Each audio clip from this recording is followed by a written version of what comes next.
Hello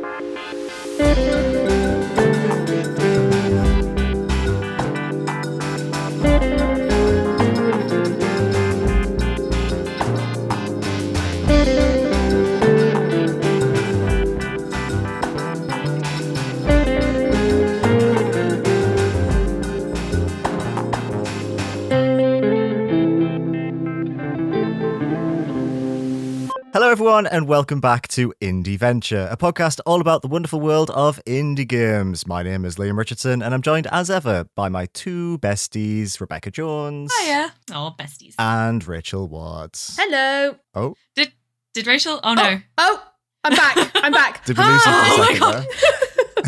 That was like, I went too like affectionate and like with it and you just like blanked it completely from where I was saying. It was really... Yeah, my internet froze at the worst possible Oh, moment. okay, that's okay. I thought when I said my bestie and you were like, Oh no, not applying to that. You're not my best friend. It was like we'd done the dog and cat thing. I got really excited about besties Oh, and then you were just like, no. Oh no. That definitely was the dog and cat thing.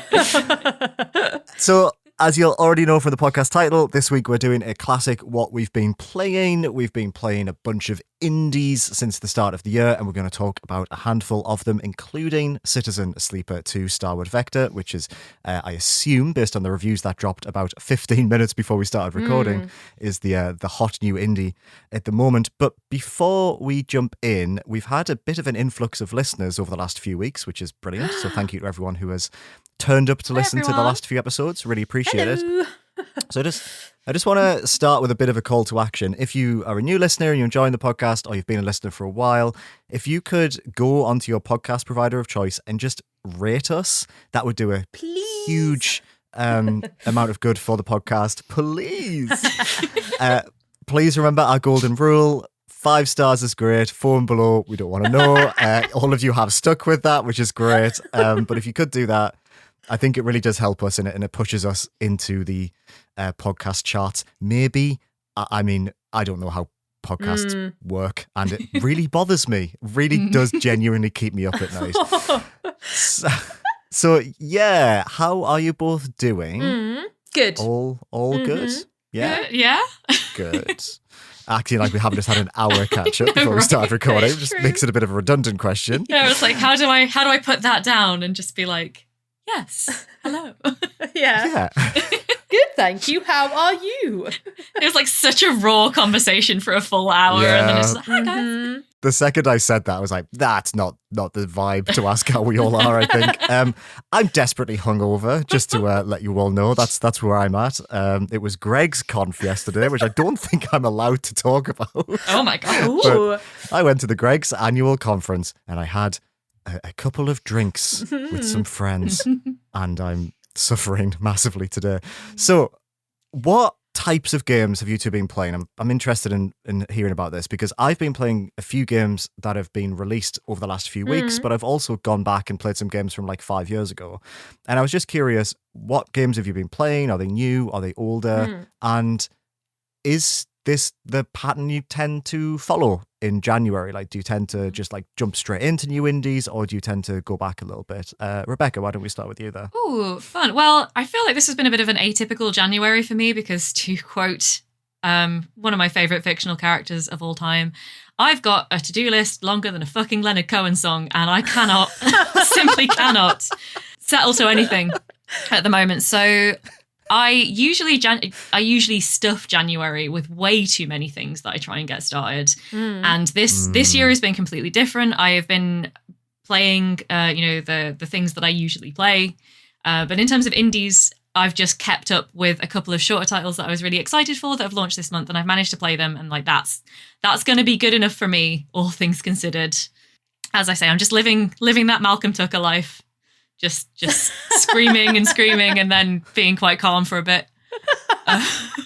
God, that's a mood. It really is. It's a very specific mood. It's so specific. But yeah, I've been playing puzzle games and horror games as I tend to revert to when I have a little bit of time around other things. So yeah, it's been It's been surprisingly chill because I've not pushed myself to do a lot of extracurriculars around all of the main stuff that's been going on, I think. So yeah, that'll help.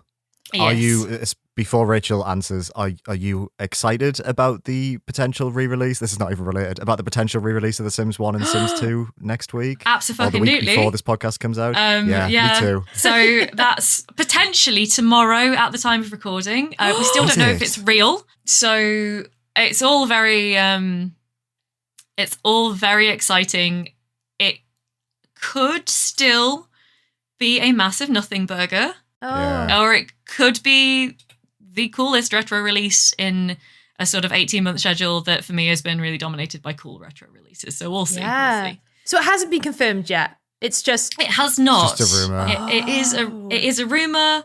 It's come from someone who has leaked credible information before, but that's never a guarantee.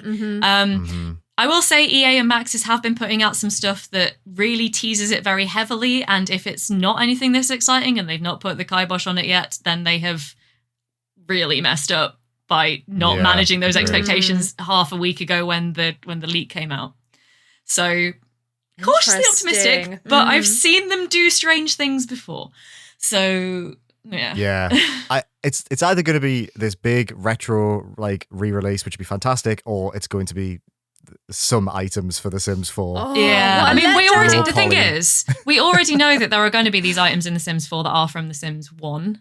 That's already part of an event that they're running from next week. That's the only thing they have announced so far. They did yesterday, though, at the time of recording, they launched a website, a retro-styled website that's Sims 1 and 2 themed. Okay. And you can download some like Sims 1 and 2 wallpapers, and I downloaded them. I was like, this is really hype, and I was like, please God, tell me these wallpapers aren't the entire goddamn thing, but we'll see. God, that would be funny though. That would be funny. That would be funny. I mean, okay, I'm sitting here with all of my original discs of The Sims 1 and 2 behind me, so I'm literally sitting pretty on a pile of privilege here that I can still play these games whenever I want without, sailing the high seas as it is. But it would be nice to have them optimized for modern systems and to just have people able to obtain them digitally and legally, through the... So agreed. That's where I'm at. I think that'd be great. Thank you for asking. Well, shout out to Stephen Tilby, a listener and also a writer at Push Square, who texted me the other day with a link to that article that just said, "Is Rebecca okay?" Oh, that was so sweet. I was totally detoxing from media, so actually I only found out a few minutes before I saw that message. That must be very exciting for you. Yes. Rachel, how's your gaming diet been? What kind of things have you been playing? So normally I'd probably be playing a lot of just January releases, but I say it's been a bit quiet. I don't think it's been really quiet, but it has been a little bit quiet towards the start of January. So I was catching up with some stuff from last year. So 2 games I really missed out on last year was I Am Your Beast and... Sorry We're Closed. Yes, Sorry We're Closed. Those 2 were the ones that I just... Around Christmas, there was maybe 5 or 6 I really wanted to get to, and those 2 were left. So I'm making my way through those 2 at the moment. But yeah, to be honest, my focus has been on one game and one game alone that we will talk about momentarily. So yeah, it's been kind of quiet. I like that. I like that though, because normally when I get into a new year, I this is really bad, write off all the games I didn't manage to get to of the year before. So it has been nice this year to have a little bit of a, breather, inverted commas, but I'm enjoying it. I'm enjoying that it's not absolutely packed. January normally is a bit quiet, so that's nice. But yeah, as I said, my focus has been on one thing and one thing alone. Well, I think we should maybe dive right into that. But before that, I will say speaking of writing off games from the previous year, I'm also bad for doing that. So I think we will be revisiting the topic we did last year, where we go back to the previous year, pick a game that we missed, and then talk about that. And I'm sure that'll come about March, April time. I hopefully around the BAFTAs. I usually force everyone to start thinking about this sort of thing. It is around the BAFTAs. You're right. Yeah. It's definitely. By the way, that is a habit that games media does instill in you, because I do it as well, and I'm trying to, trying to get out of that habit. It's you go back and you play older stuff if you're following a niche interest, in my experience, but just December 31st and anything from X year that you didn't get played is just kind of it leaves the radar somehow, doesn't it? Yep. In a very weird way that you don't experience, I think, necessarily unless you're covering games as they launch. Yeah. It's just, we spoke about this before, right? Last year. It's just not how most people play Nope. games. Oh, absolutely not. No.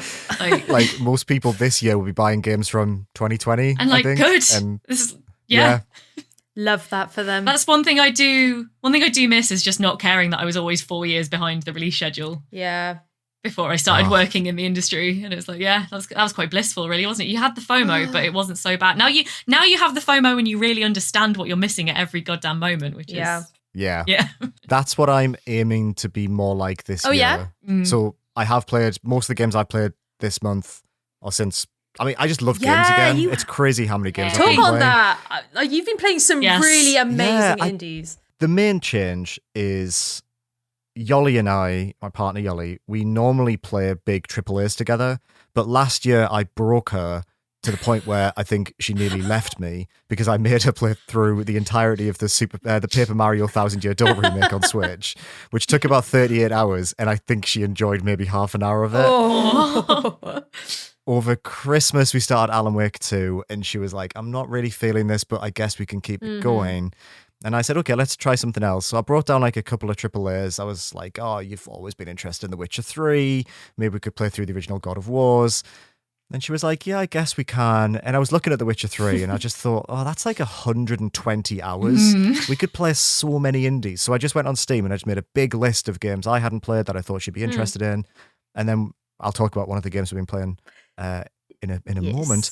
But I think by playing smaller things and also like I'm playing like Indiana Jones for an hour every morning before work. And then I'm playing indies on the evening. And I just feel like it's a very healthy, snackable way of going about it. But nice. yeah, but my aim is that by the end of this year, I want to have played more games from like 5 years ago that I never got round to than like big.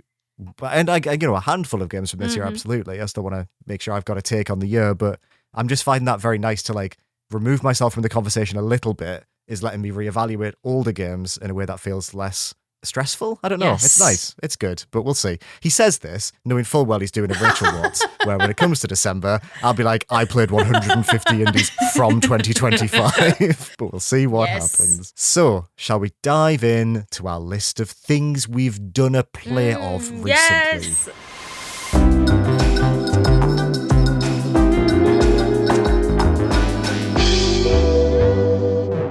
Oh, I'm so excited to chat.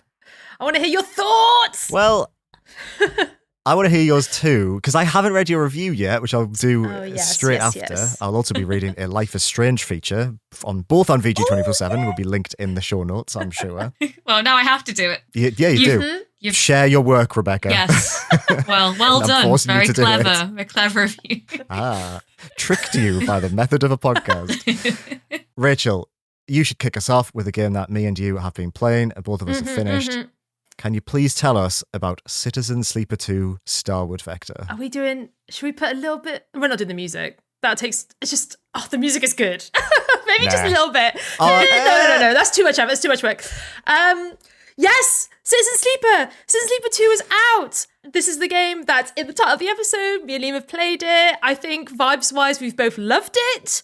So yeah, let's have a chat. Citizen Sleeper 2 is the follow-up to Citizen Sleeper 1, which was made by Jump Over the Age, also known as Gareth Damian Martin. And yeah, this is just such a good sequel to what arguably is one of the best sci-fi indie games, RPGs ever. I don't think I'm exaggerating when I say that. So in this one, you also follow the story of a sleeper. A sleeper in this universe is someone who has a human mind, a human consciousness, but it is in an artificial body. That body is owned by a corporation, and that corporation uses these bodies for labor of different types. The first game followed a sleeper who had escaped their corporation. This one also follows a sleeper who has escaped their corporation, but is also in some hot water with some space gangsters who want autonomy over their body. And you, as a sleeper, very similar to the first game, you escape and you're on the run and you're trying to survive in this kind of washed up group of satellite systems, which are very much the dregs of a another really big corporation that kind of went bust. And so all these different satellite systems and communities are trying to survive off what essentially is the ruins of capitalism in this universe. It's an RPG game, so you make decisions, you have a class, you have skills, you have a story. It's kind of like if you imagine the Disco Elysium layout, you have the story on the right, and then you have the visuals on the left with beautiful character art. And yeah, it's just, we'll get into this, but when I played the first Citizen Sleeper, I was so... I felt like the story was so complete. I felt so satisfied with how it ended. The stories it explored, the world in which we got to know. And I almost didn't feel like a sequel was kind of needed. I was excited, but I didn't really know what to expect. And I think my bottom line is that this one meets the first one completely and utterly. I was absolutely spellbound from the and I'm not exaggerating, the first minute. Like, it's just such a interesting setup. And I'd like to hear you as well, Liam. We'll ping pong back and forth. But bottom line for me is I loved it. I enjoyed it. I consumed it. I played it in maybe 3 days. I loved, so good. I finished this in 4 sittings, I think. It took about 10 hours. Yeah, same with me. It's a very pacey game, surprisingly. There's very little downtime. So before we talk about the story, I'll talk a little bit about what you're actually doing in it, just because I think this one has a couple of extra wrinkles that have improved it compared to the first one for me. So like you were saying, Rachel, it's an RPG. And like an RPG, you have a lot of tasks that you need to complete. You've got missions, but the way that you do tasks is every morning when your sleeper wakes up, you get 6 dice that are rolled randomly from 1 to 6, and you slot those dice into different sockets, effectively, each socket being a task. So it might be explore this satellite you've just landed on, or try and work to get some credits so you can buy some things. And you slot the dice in, and if it's a 6, it means you've got 100% probability of getting a positive outcome. If it's a 1, it's a 50-50 chance whether it's neutral or negative. Negative will quite often affect your energy levels. And it's a really tactile way of exploring this world, and it lets you engage with it in a way that feels, I don't know, it's very like believable and feels very lived experience, because you're like having to manage like, okay, well, I've only got like 2 1s, which adds this tension, and it makes things feel very practical, which is nice. Yeah. But what's good about this is the first game worked the same way, but I think you said this on the last episode, Rachel, it had a bit of an issue where by the end you kind of understood the system enough that you could game it a little bit, and you could just like keep going to sleep and re-rolling every day or doing things like that to just get the best outcomes. This game changes it up ever so slightly. It throws out a couple of elements. So in the first game, you had to keep getting these like vials of liquid that would keep your sleeper body alive. Yeah, stabilizer. They've scrapped stabilizer, that's it. They've scrapped that in this one. Instead, you've got a simple energy system, so you need to eat to keep your energy up. But they've also added a bunch of other things. So your dice can now break, which really changes the game in the sense that if your dice break, you just have limited options. If you lose 3 dice, you can't do as many actions in a day. You don't get a higher probability of getting high rolls. You can glitch. And if you get a glitch dice, it becomes a 20% positive or 80% negative. So you've got to really try and balance that. And you've got to use glitch dice to like remove the glitch from your system. But the biggest change they've done is that whereas Citizen Sleeper 1 took place in one location, Citizen Sleeper 2, like Rachel said, is in a series of satellites in this place called the Belt, which is on the outskirts of this solar system. And in the middle of the solar system, there's this huge corporate war. So you're in these really disparate, quite like poverty-stricken areas, and you can travel between them on a starship, and in each location, you get something called a contract. A contract means that you go to another location, and you've got basically as many days as you have supplies to last to try and complete an objective. And every day you get like stress added to you, which means that your dice can start to break if you roll certain things. And it sounds complicated, I guess, but in the hands, it's a very exciting system where you're always trying to balance risk reward in a way that I didn't feel like I was doing as much in the original game. It ramps it up to 10. So as a game, it really does a lot to make you feel that tension, to make you feel that like survival instinct, that like if I just gamble that 2, maybe I'll just finish this task and I'll be able to get the crew back to the satellite and, you know, complete the mission. But yeah, I thought that was a really, really smart and considered change to what you're doing. I don't know whether you felt like that, Rachel. Yeah, I totally agree. The first one, thematically, I think it made sense to get that it got easier. You're at one place, and the idea is that the beginning you're like surviving, but then by the end you're like living, because you've got that community with you. You understand the satellite. Such a good read. You know where to get good work from. You know where to get a good deal for food. In this one, like Liam was saying, you have to keep moving. There's a timer in which if you stay from one place for too long, this gangster will come and reclaim you. And so you're constantly pushed to, you almost feel a bit unstable. You don't know what's coming up. It's hard to plan for it. And so essentially you're on, like this idea of being on the run is stressful enough. But then on top of all these dice breaking contracts, a big part of this one is that you can acquire a crew of people. So when you do a contract, you can take people with you who have their own dice, their own skills, and their own stresses. Like they will also get stressed on these contracts. And understanding who you can trust, their motivations, why they're on the contract with you. Some people might have ulterior motives. It's just the writing. And this is what I was thinking about. Like, these people, they don't feel like tools. Like, when I look at my crew of people, I wasn't like, there was a bit of, okay, so I'm not good at this skill, so I'll take this person. There's balancing. But there's also this idea that because the writing is so good, these people feel real. They feel so rounded. And so, like, it's just the writing honestly is unbelievable.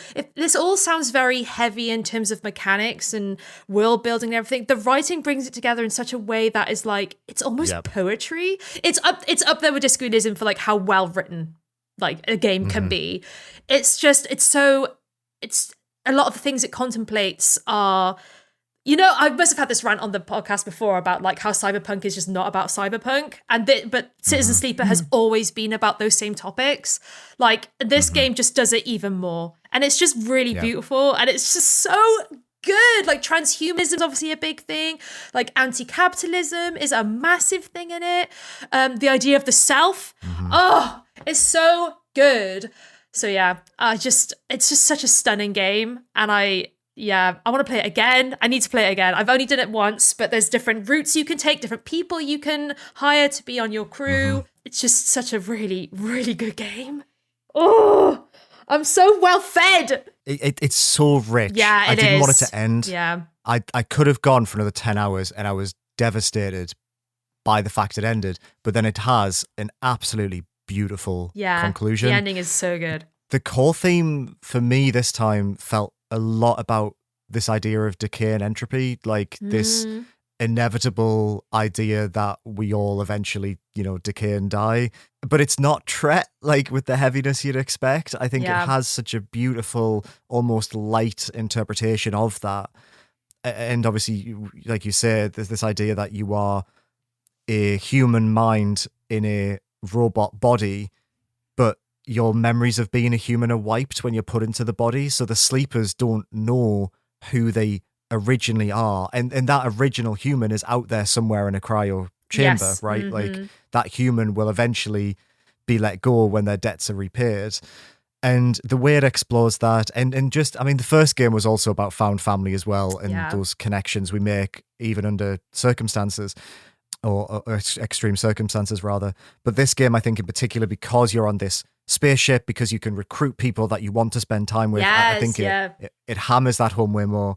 One thing, so the writing, I think, ties it all together, like you're saying, and it does so much with so little, because you're basically, for most of the game, you're looking at like a static space station with just text on the right hand side, but and maybe some character drawings, and the art in this is beautiful. But one thing this game is incredible at conveying is, whereas Erland's Eye in the first game had a artificial gravity system, everywhere you are in this game, everyone is in 0G. And the game describes how people move around, how they fight, how they eat, how they drink. And it does it with such grace and beauty that it just really locks you into that world. And you understand how these people maneuver through these impossible spaces purely through text. And it's an absolute feat how they manage that. Yeah. Yeah, I adored this game. I think it's a 5-star game. I really do. Yeah, I agree. It's going to take a lot for this to be knocked off my top spot already, and we're in January. Yes! Oh, it's stunning. Nice. Yeah, it really is just like, I was like you, when it finished, I was almost like, I want a Citizen Sleeper 3. Like, I never really, I want more. 100%. And it's just, what you said about the 0G thing is so true. That's something I didn't really even think about that much.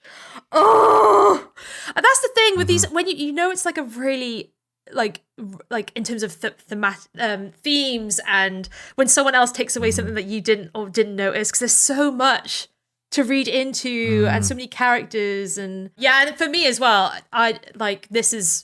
I knew it would probably be, up there, but now this is like locked in number one. Like this is like, come at me. Like anything else that comes out this year. Oh, yeah. You get the rest of the year to relax then. That's good. I know, literally it's done. Yeah, we can record our Game of the Year episode now. It's Citizen Sleeper 2. It'd be so funny if it's not. In fairness, the listeners may have realised that I have not played this game from my silence for the last 10 minutes. But you're convincing me. I mean, I absolutely intend to play it before we do our end of year votings, and everything you've been saying has been speaking my language. So that's what that can be my contribution to this part. You guys go again. This has been nice, just listening.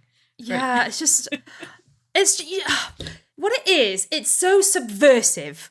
I think we've had this conversation before. I don't think I like a lot of sci-fi. I think a lot of sci-fi, it just isn't for me. I don't want shooty, like shootouts. I don't want space races. Like, I don't want space wizards. I want like human story and drama. And this is, even though it's in the sci-fi setting, it's like real human drama, and it's good. Yeah. A lot of what happens to these people isn't because of some stupid space thing. It's because they're lonely, or they don't have a sense of self, or they need a community. There's like such a humanness to this game. It is honestly so good, and like, this is such a subversive game. And you think the tropes are going to go one way, and they don't. There's just so many times I was shook. I was like, oh. Mm-hmm. I screenshotted one bit and sent it to you, I think, Rachel, that I was stunned to read. I just like sat in silence for like 5 minutes and was just like, wow, it's such a simple line, but it speaks so much to the human condition. And just every time you meet a new character and you just learn how they are surviving, how these people who are abandoned by capitalism are building on the ruins of capitalism to try and scrape by in space, right? Where like it's inhospitable and uninhabitable. It's a really special thing. And I know you're saying like, and I agree, I want a Citizen Sleeper 3. Normally after 2 games, I think I'd be encouraging a developer to explore new avenues, to get like, a creative break. No, jump over the edge. I want you to make 12 more of these. Yes. This is Kentucky Route Zero in space. This really is. Interesting. Absolutely. It's the same thing. You just pick up random people who are going through some sort of economic strife, and you all band together. And it's just about these stories. And it's just... Yeah. I love it. So good. It's a really nice way of putting it. Absolute banger. If you ever get around to it, Rebecca, I think you'd really love it, Rebecca. I definitely will. I mean, I would have liked to play it so that we could have a proper round table, but I refer you back to the Leonard Cohen song. So absolutely. Love that reference. Yeah. Oh my God. Okay, can we just, quick total aside, but like possibly my weirdest fictional crush ever, but the one I'm willing to stand by, Malcolm Tucker. I'm not... I don't know about that. I feel like you've said that to us before, and I don't. Yeah, no. On the podcast, everyone is always fucking startled, but it's true. And you know what? I don't have a problem admitting that. But yeah, anyway. Let's dive into it. Why? Let's unpack this. I'm so supportive of our crushes. You know I am. Absolutely. But I don't know, Rebecca. Yeah. Okay. Sometimes you just like, right. I think it's because he's so uninhibited. I think there's a lot of me that just wants to be him. because he just, okay. He does treat his secretary. He's really so nice to his secretary, right? He is every time Yeah. he's shown interacting with someone that like he has power over, like real power over. He is always nice, and I think that's definitely like is it like a huge part of the appeal. Is it like the mob boss mentality? Yeah. Oh my god, definitely. Right. Yes, That's a very good comparison. If you've ever looked at like a very suave like career criminal in fiction and had a crush on them, it's the same damn thing. Basically, it's like they're awful and shit to everyone, and they but you're special. It's like, have you ever watched The Wire? I was thinking about this earlier. Have you ever watched The Wire? Yes. I never saw it. And Omar's whole thing, and he's like, I never did anyone who wasn't in the game. And that's his like, he is like the most moral character. He has that massive moral line. He's killed a bunch of people, but no one who didn't know what they were getting into when they went up against him. And I'm like, it's basically the thick of it is that, but without murder. So, all right. I come around a little bit. I understand. No, I know. Yeah. I know I have to defend this point, but damn it, I will keep defending it. I am determined. I'd forgotten you mentioned him before.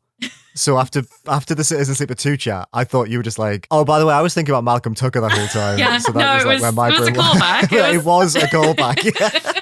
It was a legitimate callback to a thing we said on this episode. I'm not even making people do homework to go and work out. Oh, yeah. No, it's very true. Which I worry that we do sometimes. We do, We'll make a callback to something that we said 6 months ago that we can't remember if we even said it on an episode. Just make people work for us. 100%. So true.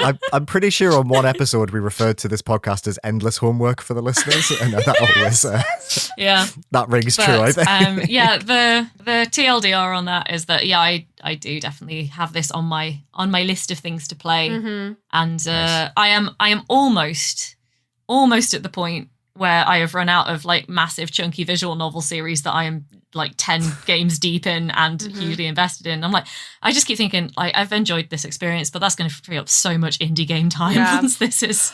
One thing I do want to say really quickly is and Liam, maybe I want to hear what your opinion as well. If you've played the first one, I honestly would play this one on the highest difficulty. I started playing on normal and I thought it was too easy. And so learning from the first one, I upped it. And that's where I think the sweet spot was. So I think if you're already familiar with the system of Citizen Sleeper and you do want the stresses and you want that, which normally I'd be like, absolutely fucking not, where's story mode? But that's a test to how good this game is.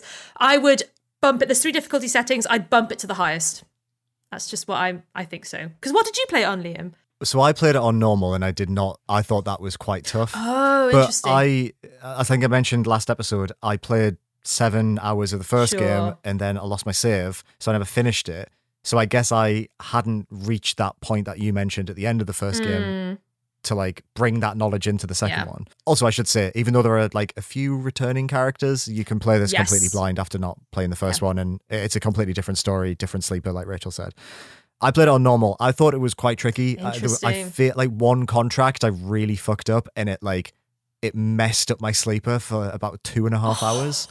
So it's tough. So it's I'm not sure. I guess it probably just depends on how bad you are at the game. The difficulty settings can be changed at any point. You don't have to restart. So just dip into hard, and then if it's too difficult, go back to normal, or just play on normal if you want to get time. But if you're a sicko who wants a bit of like that drama and tension like I did, I shoved it up.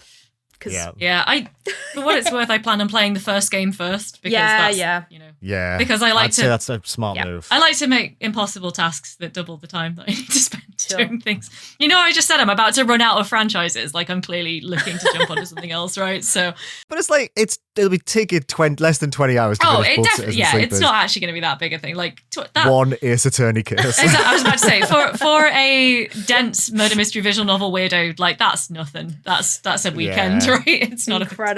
Well, I'd love to know what you've been playing, though, Rebecca, if you'd like to tell us what you've been up to. Yes, I would. It feels weird to be in this position because usually I'm the one who's bringing like a very dense story-based game to the table, whereas this is like the complete opposite because I've been playing a game with no story whatsoever and I've been really, really loving it. Oh, yeah. Which is Nurikabe World. I very generously, Hemisquare, he got in touch after we talked about them last year on the pod, gave us code, and I am, you know how in the last episode, I think it must be the last episode, I said I've had to put Power Wash Simulator aside because it's becoming a bit of a problem.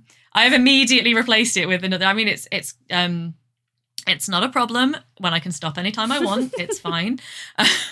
But yeah, so Nurikabe World, if you missed our earlier conversation about it, is a pen and paper puzzle game that has been adapted into a very, very cute, still very simplistic, but very beautifully presented video game adaptation, I guess. It's a logic puzzle, which basically requires you to build like a little map.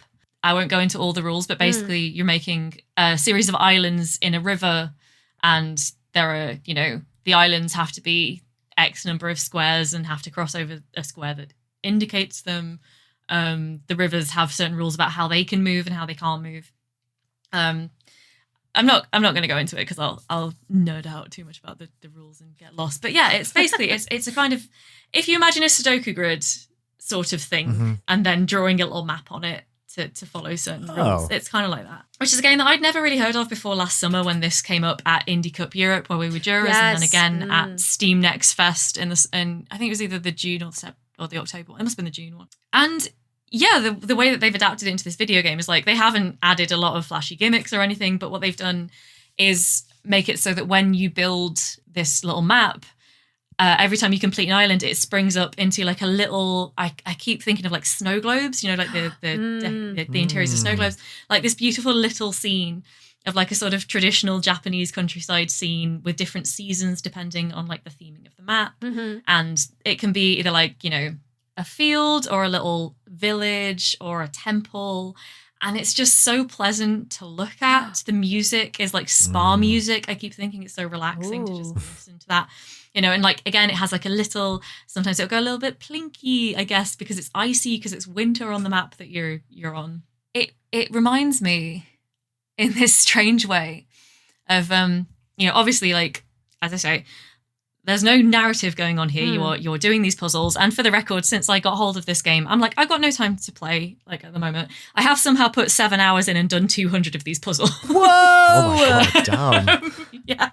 Just for, because it's got like that Wordle-ness to it. It's replaced like other puzzle stuff for me. Okay. It's got like, but unlike Wordle, it lets you do as many as you want. It's just, cool. I didn't know there was that many. Because it's got a campaign. It's got a campaign, a daily mode, and then an infinite mode, which just procedurally generates like. Interesting. So you can literally just keep going and going and going once you've beaten the campaign and done the daily puzzles. But it reminds me of, because obviously no secret that I like simulation games. I also have like quite a long history with city builders, although I've not played many recently. And it kind of also, it scratches that same itch almost, because you're building like this little, in the same way that like when you would play like a SimCity game or a City Skylines game, and like it would just populate itself as you're like, making sure that the infrastructure is kind of there. So it's doing the puzzle game thing. It's kind of doing a very lo-fi take on the city builder thing.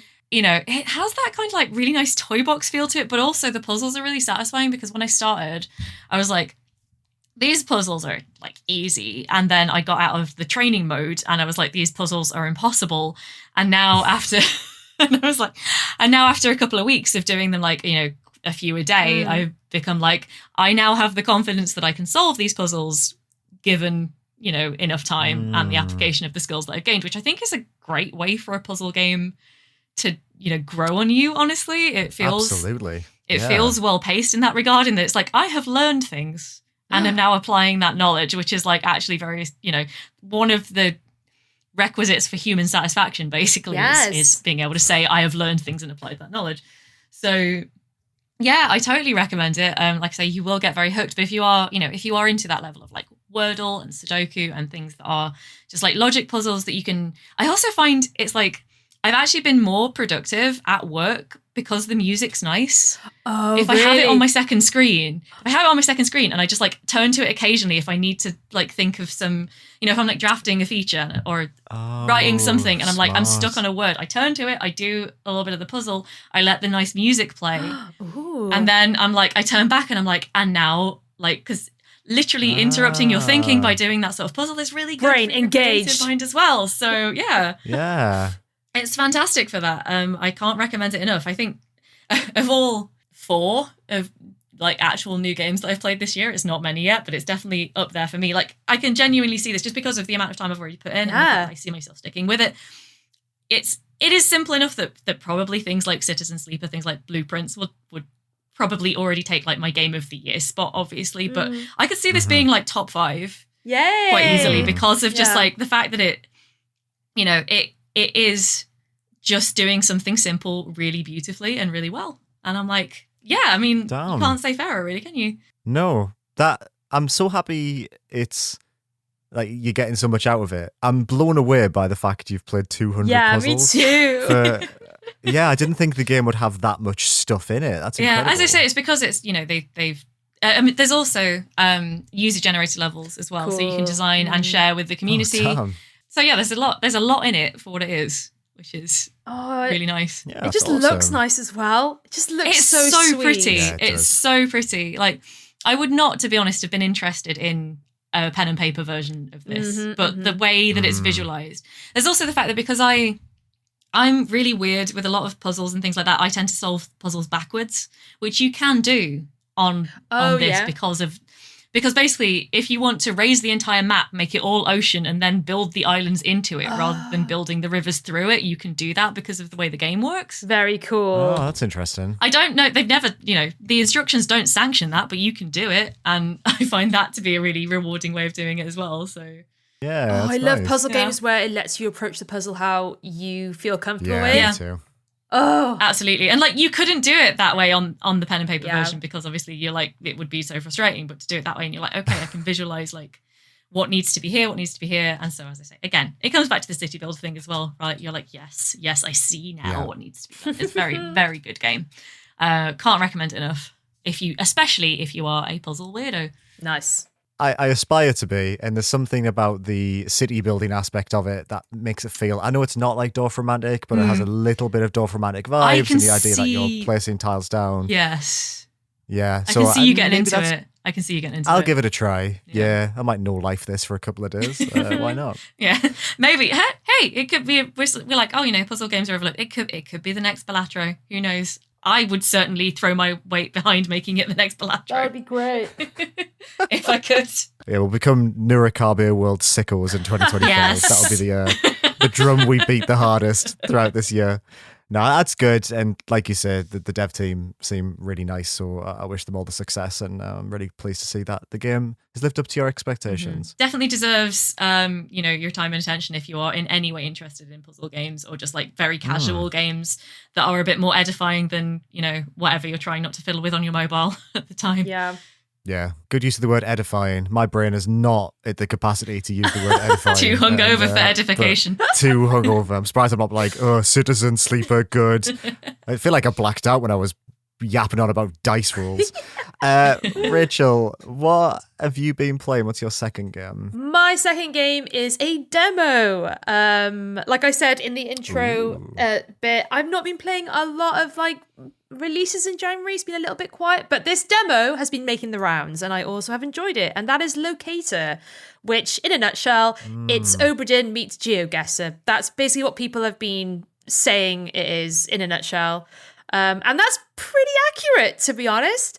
Locator is a detective investigation sim where you play as an investigator who's looking into the disappearance of an archaeologist who has vanished on a alien planet.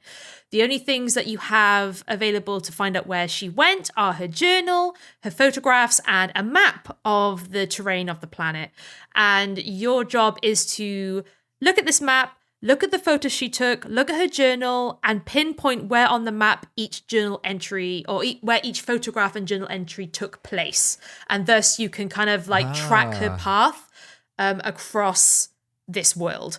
And it's good. We got a good one here. Ding, ding, ding. Like, I'm so happy. Like I played the demo because we're always a bit, should we play the demo? Because I don't want to ruin the full game. But I didn't play the full demo. I played the first. Maybe I played like 4/5 of it. I saw we were getting into a bit more like story territory. So I backed off because this one could be another one, which is like really good this year. So I'm very excited for that.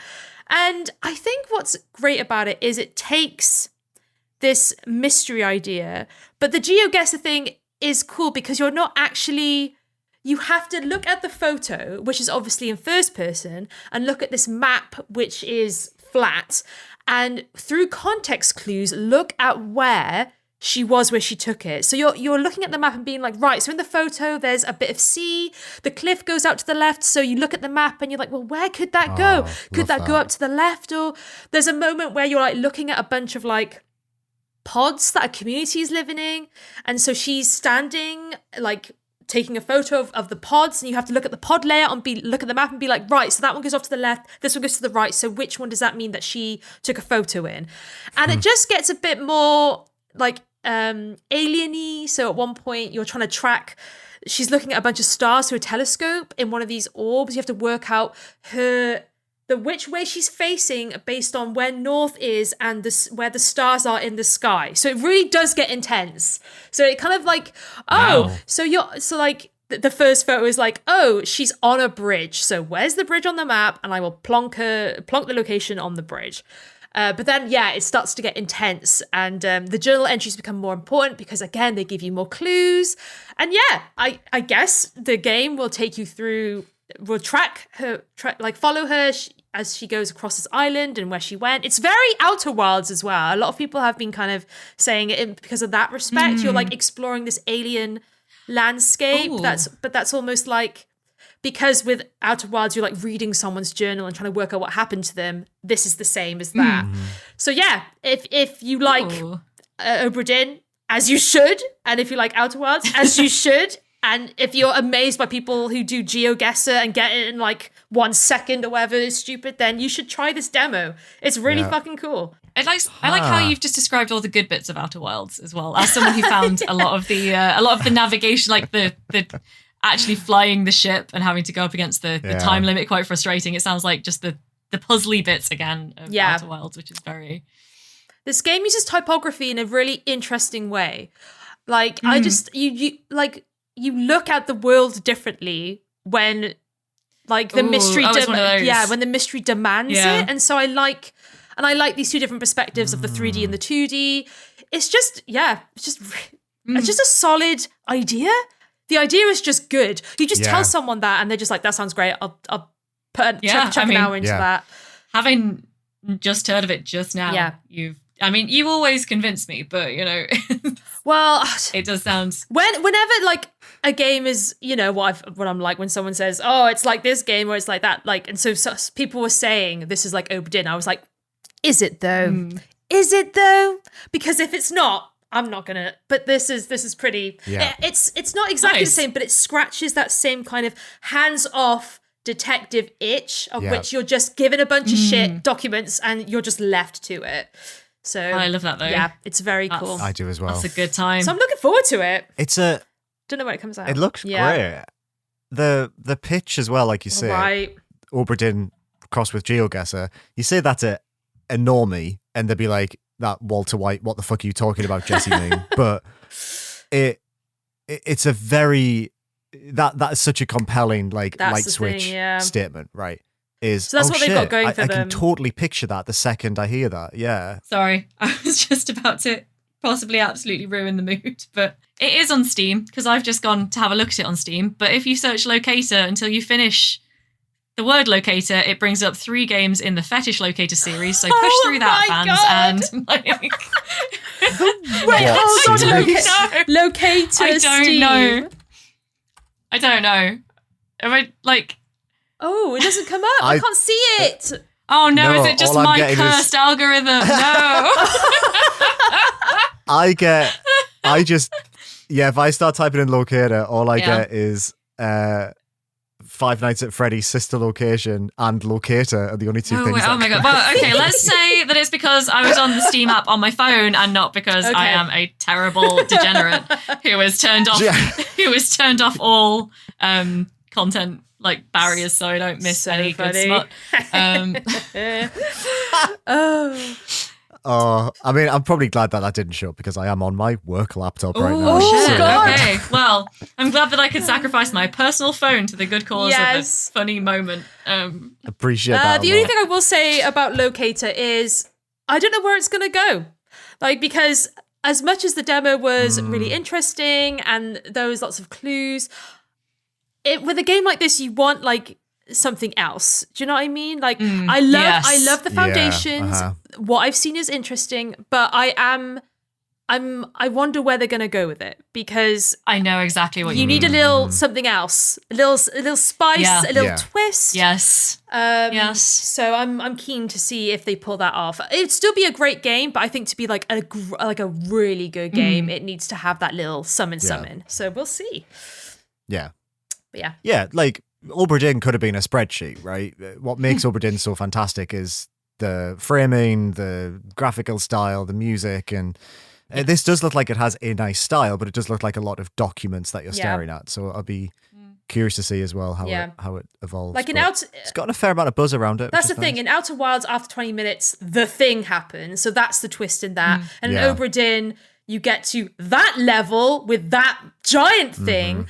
And so I just think this needs it needs that dramatic moment. Yes. It doesn't matter if it doesn't have one, but in one of the photos, maybe something's off, or maybe something is a bit unusual about it, or maybe one of the journal entries describes something and it's different to what you're like. She's seeing something. Yes. It needs a little bit of something, needs something. But I know exactly that. what you mean because I'm thinking of when we talked last week about blueprints, and there's a moment in that demo where you're like, ooh. and it's like a slow realization. So I think it can, rather than be like a big like sudden twist, like a dawning realization is so good in these puzzle games as well, where you're like, yes, oh wait, this is the actual context that I've been investigating within this whole time. I know exactly what you mean, and I would love empty exhibit. Get on it. It'll be a very good game either way from what you said, but like for you said, sure, the potential for greatness within that, like. Yes, elevates a bit more. So who are we back round to? You, Liam? It's me now. So I, like I said before, Yoli and I were looking at some indies to play. We had a bunch of options. I'm sure we'll go revisit some of these other ones after we finish this one. I won't lie, the first game we tried was The Crush House, which I really didn't like. That's I was fair. quite surprised by the reaction I had to it. Interesting, I just feel like I just didn't get it, which was interesting, but I need to revisit it. That is so interesting because I did bounce off it mostly because I was busy, but I enjoyed what I played. But me as the non-reality TV That's fan what I here, was I'm thinking. surprised that you know. Yeah, I thought it would be right up my street, but curiosity, how did it run on Steam Deck? I thought it was running pretty good. I played it in September, I think. It was running well. Yeah, I mean, I hit the reason I bounced off it was because I think I mentioned at the time the economy is a bit broken, and it was really hard to progress past the point where the economy is a bit broken. So interesting. Yeah, I might revisit it, but unfortunately, I bounced off that. But one game we decided to play after a recommendation from surprise, surprise, Rachel Watts. We started to play Tangle Tower by SFB Games, the developer of Snipper Clips and Crow Country, my beloved Crow Country. Yes. This originally came out in 2019. It was an Apple Arcade exclusive for a while, and then they eventually ported it to. It was, yeah. So it was one of the first Apple Arcade games, which, when you think about it, like a great get for Apple Arcade. So when that first came out, I subscribed to Apple Arcade and I downloaded this and never played it. And I'm a bit like, I'm kind of glad because I feel like this would be a bit tough to play on a phone. Yes. It's like a 10-hour long game, but I'm so happy I finally tried it because I love this game. I can't believe how good it is. And I have slept on this for 6 years, which is crazy. So this Tangle Tower follows Detective Grimoire and his companion Sally. They travel to a place called Tangle Tower, where a young woman was recently murdered. Tangle Tower is like this mansion with these two colourful, like swirling towers on either side of it, and it's populated by two families, the Fellows and the Pointers. They're distantly related to one another, and there's like animosity between them, and it's very cartoony and charming. All the Fellows, their first names begin with F. You have, Felix Fellow and Flora Fellow, and all the Pointers begin with P, Poppy Pointer, Penny Pointer. And it's a classic point and click in its structure. You move between static scenes. You tap. Well, I guess originally it was designed for that you would tap on different parts of the scene, and Grimoire and Sally will make a little comedy comment about what they're looking at, and everything's quite whimsical and dreamlike and very painterly. It's a gorgeous looking game. And I must say as well, because it was originally done for touch, I would probably recommend you play this with a mouse. We've been playing it with a controller, and it's a little bit of a bad hang with a controller, but it does work, to be fair. But I'd probably say mouse is the best way of doing it. I love this. I think it's so good. I think the puzzle design is very, very neat. There's some real nice brain ticklers in this game, but none of them are too hard. It's a bit like Crow Country in that sense, actually. The puzzles are very similar in terms of like how much they require you to think about them. But it's the presentation of this game that elevates it to greatness for me personally. The writing is fantastic. It's very funny, but the animation on all of the characters is beautiful. It's so slickly animated, and all of these characters are so expressive, the way they move. They've got like Ace Attorney style, depending on what they're reacting to. They'll have like a suspicious pose, they'll have like a sad pose, they'll have like a sneering pose. The voice acting is superb. Yeah. All of these characters are fully voice acted, which I was surprised by for some reason. I just didn't expect this game to have, maybe because I'd gone from Citizen Sleeper 2 to this, I sort of expected it to have the same kind of like production values, but the voice acting is so brilliant. good. I mean, I love Grimoire and Sally in particular. They're a great dual protagonist, and it's just great. It's very Ace Attorney, I think, actually, in the sense that it's the type of game where you're making leaps of faith based on evidence rather than deducing the solution from a lot of like individual, like, it's not an Obra Dinn. It's very much like, I have found this plant, and Grimoire will say, what is the thing that we can use to challenge what they've just said? And then you pick it, and it has like a nice little system where it'll give you 4 slots and maybe like 6 different items or people, and you try and like think of a statement. So it might be like, X item was found in here because someone put it there, and it gives you maybe like a handful of permutations, and it's not that difficult, and normally you can just flick through and be like, well, I know that 5 of them are incorrect, so you can kind of just brute force it. But it's a very easygoing casual game. Even though it's about a murder, it's very funny. Yeah. It's got a lot of like its own personality to it, and like I say, Grimoire and Sally, really, really fun characters to spend time with, and there's some brilliant characters in this. Hawkshaw, I'm obsessed with. Yeah. He's like a rival detective. And Poppy Pointer as well. It's like this goth character. It's really, really good. And if you haven't tried it, I got this for less than £3 in a Steam sale last year. That is a ludicrous price for something of this quality.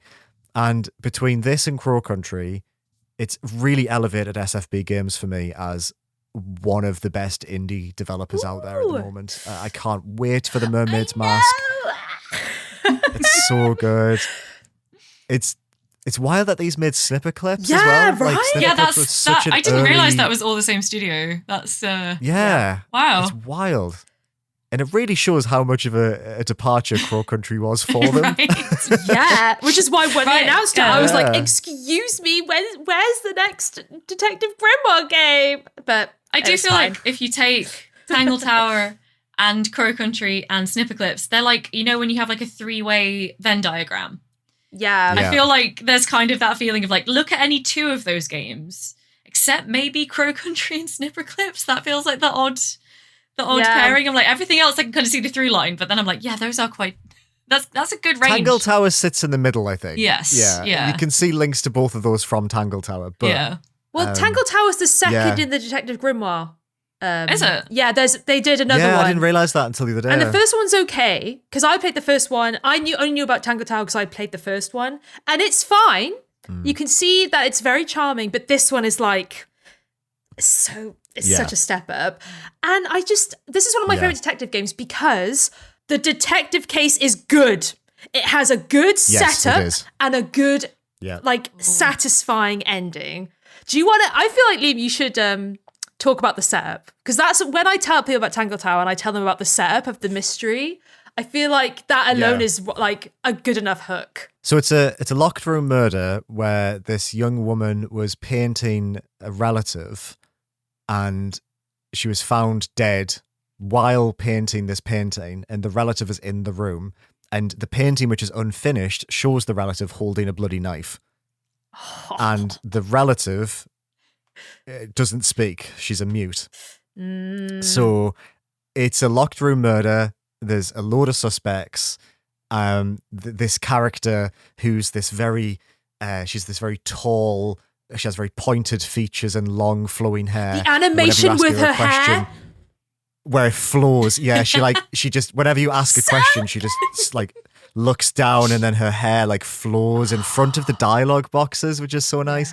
It's honestly, the presentation of this game is next level. Yeah. It really shocked me as to just how slick it is. It's brilliant. It's so good. Yeah. Really, really love this game. And Yoli and I have about 20 minutes left of it. Oh my God. We're at the last section. Right, Yeah. stop everything. But- go play it. Yeah, go on. Okay, fine, yeah. Oh my God, so you But, don't know yeah. the end yet? I don't know the end yet, no. But you will be the first person I message. I've been messaging you a lot these last 2 weeks between Citizen Sleeper and Tangle Tower. Oh, I'm so happy you enjoyed it. It really is a gem. We throw around really the is. word indie gem a lot, and that's fine, but this is like a gem. It's a But I diamond. mean, like, Tangle Tower has had the Oh, time as well to like really settle into its status. Yeah.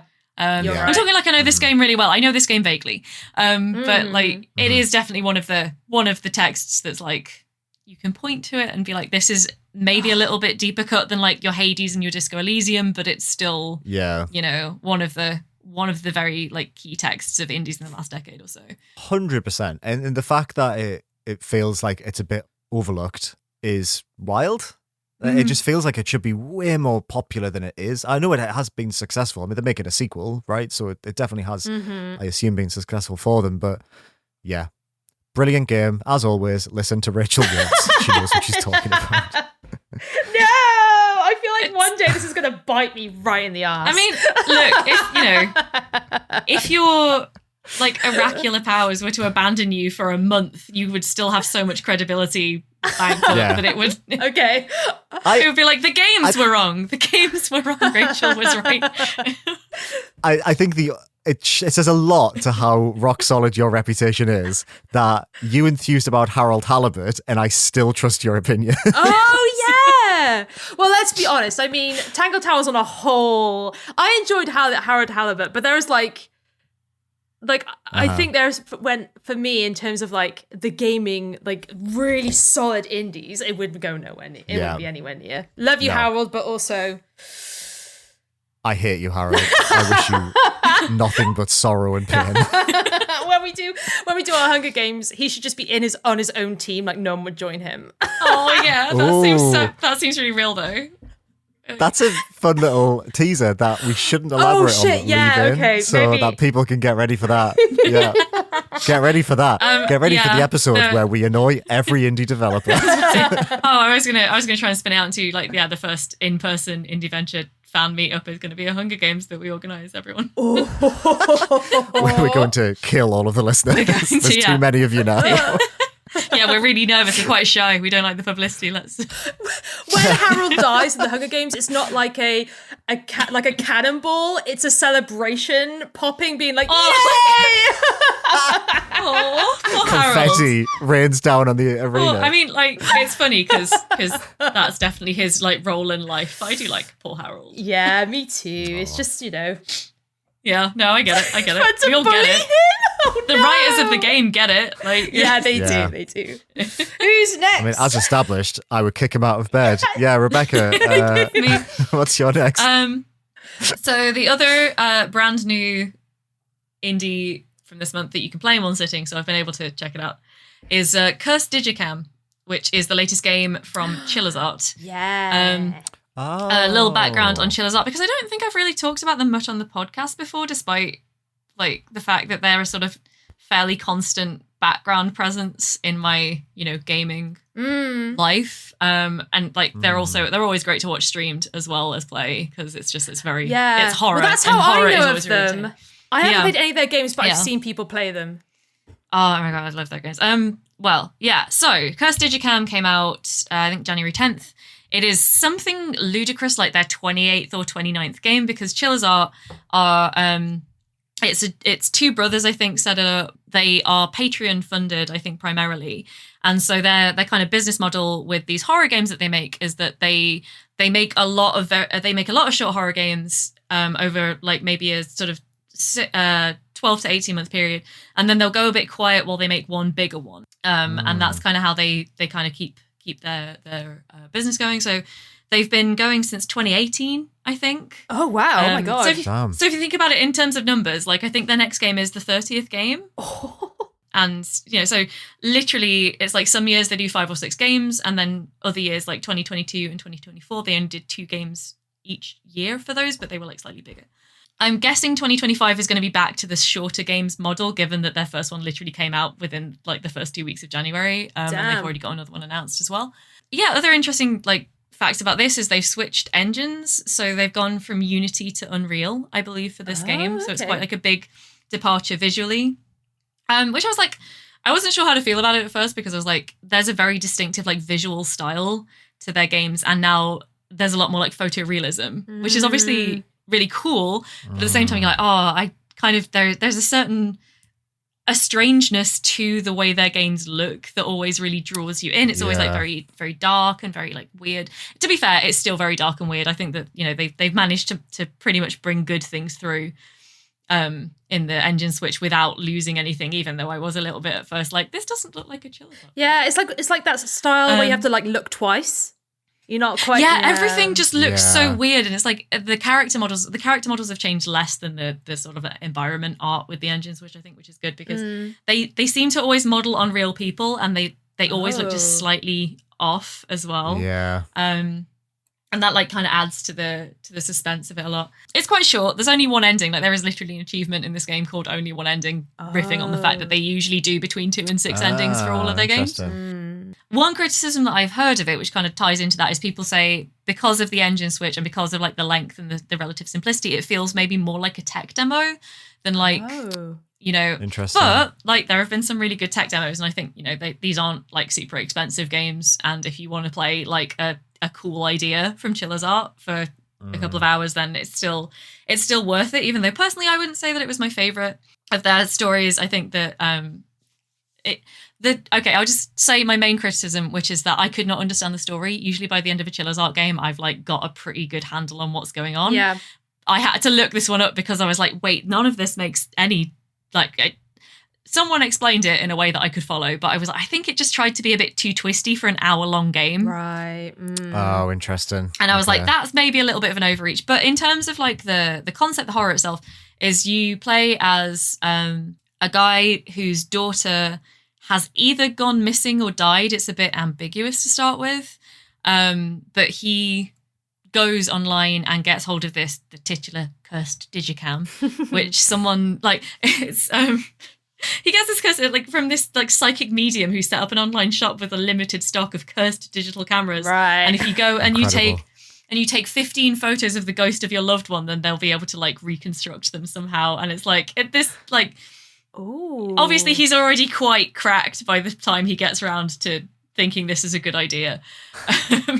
But then he like, so the gameplay then is like, it's kind of Fatal Frame inspired in that you go to the park where she disappeared or died, again a bit ambiguous to start with, and you start taking these photographs, and this is where it's, very good Chiller's Art stuff, is they are all quite, the whole setup of this is quite unsettling, right?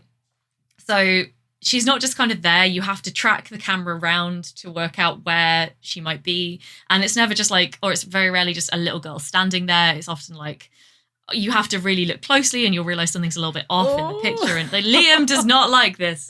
I can tell Liam does not like this.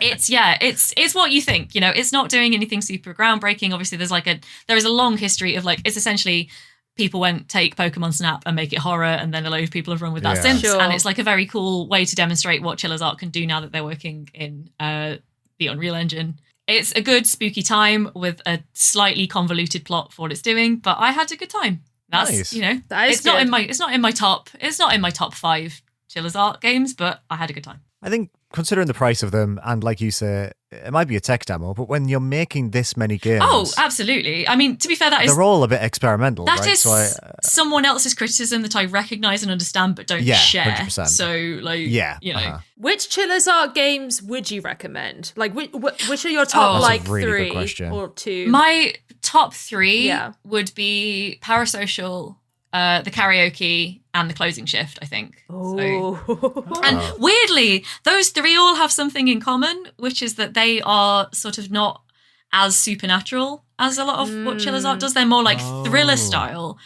And the thing that I find interesting about those 3 as well is because it's 2 guys making these games. They're all in a genre of what I call like a menaced woman genre, which I don't always love, especially when it's like male creators, but they're done very empathetically. Even, when it gets like quite uncomfortable, I think it's still done with a lot of empathy, and I did like the way that all those stories played out. But Parasocial is my favorite because I like the use of space the best, and I think that that's again what Chiller's Art are doing really well, is like these eerie spaces, because so much of Parasocial takes place in an apartment that's like a very realistically, high-rise Japanese tower block apartment. That still, it manages to be menacing without having to be all like looping corridors and weird spaces. It's literally just the space as it would literally exist. And I think that's what a lot of like very place-based horror kind of misses sometimes. Sure. So those would be my picks anyway, if you're trying to get into... And those are all quite recent as well. So if you want to get into like the sort of fairly modern... I mean, obviously they've only been going, 6-7 years, so there's not anything that's going to be super old-fashioned, but they refined a lot on what they do by the time they made those, which were all in the last sort of 3-4 years. So...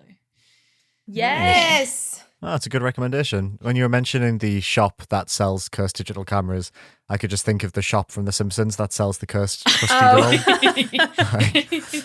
It's a digital camera that lets you see your loved ones. That's good. But it's also cursed. Oh, that's bad. We can reconstruct them if you take enough pictures. That's good. And then I won't say what's bad because... It's a bit of a spoiler. Some people will think it's a tech demo. Oh, that's bad. Yeah, there you go. Nice. And that brings us back round to you, Rachel. Oh, yes. I was going to talk about the third one. I thought it wasn't. I will. This will be a quick one. But this is another one that has been doing the rounds a bit. It's called The Roottrees Are Dead. This is another detective game. Yes. Kind of detective board style, where you've got a big detective board, a bunch of pins, and like an old-timey computer, and you to figure out what happened to this family and how, well, you know how they died, but what essentially is, it's because they're part of like this really big like super rich corporation, which goes back generations. They're trying to find out the, I guess there's some solicitors. I'm not quite sure, or maybe it's a detective, because I've only played like a first couple of hours. But the idea is you have to find out the next blood descendant of this family tree, because they're going to get a massive inheritance.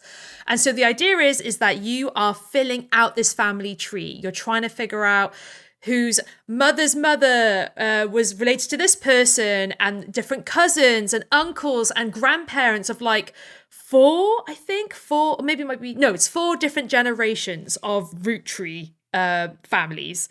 And it's just a good detective game. Like I said, it's like kind of got that thing in the detective games where you have to like search on like an old-timey computer, and like the chunky keys all sound very satisfying when you type things into the web. And yeah, I'm enjoying it so far. I think it's a really good mystery, and I haven't gotten too far into it yet. But if you like detective games, you like puzzle games, I've heard a lot of very good things from people who have finished it. It's not super up there with like what we've said before about Obra Dinn, but it is a satisfying detective game where, again, you're left to your own devices. It's you and a bunch of paperwork and, you know, sayonara, good luck. And you just finish when you finish. And yeah, from what I've seen, it's really good. This game did start on itch, and I think there was like the use of AI art because it's a solo developer.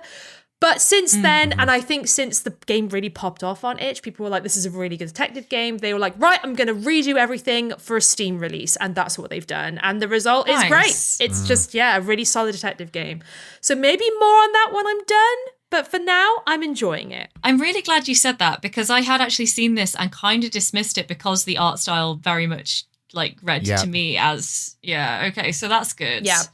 That's good to know. I think it was very much from the perspective of, I have an idea, I'm a solo developer, I do not do art. Yeah. So I don't think it was malicious, but obviously not great. Oh, yeah. I mean, I'm just trying to defend them a little bit. But as soon as they were like, this game is popular, I will pay people to redo everything. We're all in the green now. Everything is all good. Absolutely, 100%. I mean, I'm not trying to be, I get that solo developers, especially when you're not sure how well your game's going to do, stuff like that's going to happen. And I think it's more the fact that I would look at that and be like, I cannot, until I've heard a recommendation, I would not be confident of the quality of the bits of the product that were kind of being worked around with AI assistants, you know what I mean? So I'm really glad that this is I've seen this come up more, having been and then I'm like, okay, maybe I'll reassess. Now it's giving me the Nancy Drew games. Yes. That's the kind of art style they seem to have gone with, and I'm like, okay. So when I played it on itch, I had no clue. So I just played the game and was like, this rules. And then I think I went to go tweet about it, and then I saw some discussion about, but it uses AI, and I was like, oh, okay, that sucks. But then I saw that the developer was like, actually, it was for free. So I was a bit, I can respect that. As a decision-making process, I think that seems legit. Agreed. Yeah, it's a nice success story in that sense. And that original version, the developer has said that will remain free on itch forever. But I think the Steam release, as well as having original art made for it, I think it also has an additional section just for the Steam version. There's more game in it, which is really cool. That's cool. Yeah, I like that as well, just from a game preservation point of view, because it's so. Speaking of Chiller's art, actually, just really quickly, they remade one of their games last year. Did they? The Bathhouse. They did a full remake, and they changed a lot of the narrative, and now you can't really find the original that easily. And I'm like, well, that's a bit of a shame, because that is a shame. I see what they're doing, but at the same time, it's when it's essentially two different games that just have the same setting. Yeah, and it's kind of sad that it's really hard to track down the original. Sure. Game preservation, I love it. I care a lot about it. So that's so many companies do that, and it bothers the hell out of me. Yeah. I mean, I'm sure they've got their reasons, right? I mean, but I'm still I'm just still sat there as an archivist who became a games journalist. No, don't like it. So the Roottrees Are Dead. Give it a go. Maybe more on it in the future if I end up finishing it. I've enjoyed what I've played so far, so. It's looking good for Roottrees. Even though it's the number of times I've put into the computer Roottrees but forgotten that there's two T's, and I'm just like, God damn it! There's two T's in Roottrees. That's so real. It doesn't trip off the tongue as a name, does it? It's not great, but the game speaks for itself. People playing beyond that. So I'm not going to not play it because they have a weird name for sure. Oh, I've done that sometimes with games. I've been like, I don't know. Maybe it's a journalist thing of being a bit sniffy. But when I don't know, there's an exclamation mark in a stupid place, or there's stupid capitalization, I'm just like, what were you? Okay. So I've definitely done that a little bit, but that's not the case here. Two T's isn't going to throw me off. That might actually be a nice segue into the game I'm about to talk about. Oh, really? Last, actually. Okay. Yeah. So the last game, you don't have any more games, do you, Rebecca? This is the last no, game I don't, because my third game is now on hold until our next episode. Oh, yeah. Yes. I'm excited for that next episode. Yeah. So I've been playing a bit of a game called Eternal Strands, which is maybe one of the worst names for a video game I've heard in a long time. It's just so generic as a name. So this is by Yellow Brick Games. This is firmly a self-published AA game, but I wanted to talk about it because I was quite interested in it, and I was quite looking forward to it. The studio is headed up by Mike Laidlaw, who is the former creative director of the Dragon Age series. It's, every one of these Jeff Keighley shows, the trailer always starts with "from the minds that brought you X," and it's a bunch of people. Yeah. This is the first game that's actually come out of all of those, I think. Oh, yeah. So this got an Edge cover last year. It looked quite exciting, other than that incredibly generic name, which I forget whenever I'm not looking at it. Eternal Strands is such a boring name. So I played this for about 4 or 5 hours, and it's fine in an interesting way. Like, I don't love it, but it's like, it's very much a 6 or a 7 out of 10, but one of those ones where it's quite endearing. And I'm almost more interested to see what this team do next if they're given the opportunity to make something after this. So this, you play it, honestly, it's so generic. This is part of the problem.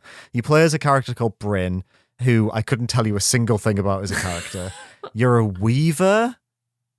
And you can do magic because of that. It's a lot of proper nouns. The first hour of this game is just endless proper nouns. But you and your party of companions, you go into this area, and this is one of the reasons why I was quite interested in it, is there's an area of the world that, following a ecological disaster, is bordered off from the rest of society, and you breach through the border to explore this world. Hello, yeah.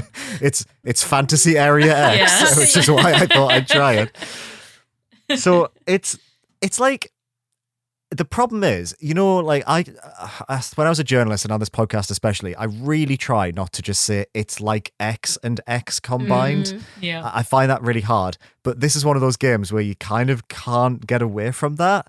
So it's got a load of elements of Breath of the Wild in that you can scale all surfaces, and it has like this magic system, and the big thing is that you've got these magical abilities where you can shoot frost, or you can use telekinesis to pick up items and throw them at monsters.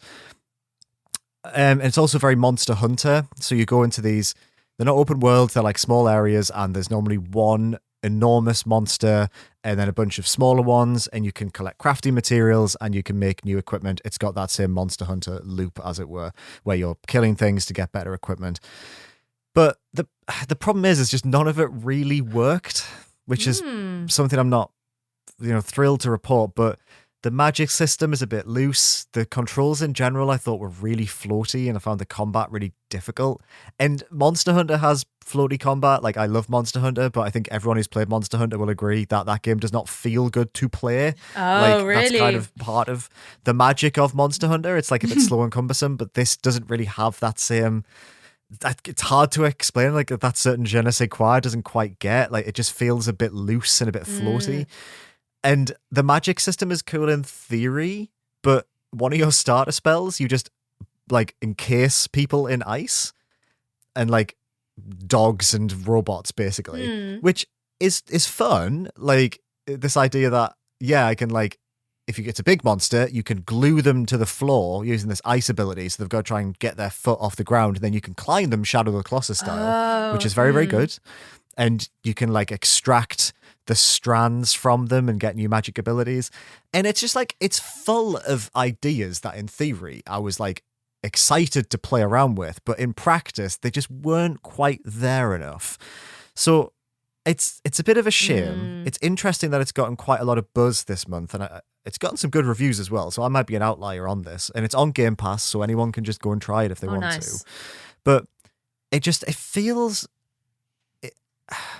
There's something about it, and I think it's because it feels like we don't really get many games like this anymore. So I always want to kind of talk about them when they appear, because this is so firmly a AA game that you would imagine being on the PS2 or the 360 of, it's Eternal Strands. I got that from, Game Station for £6.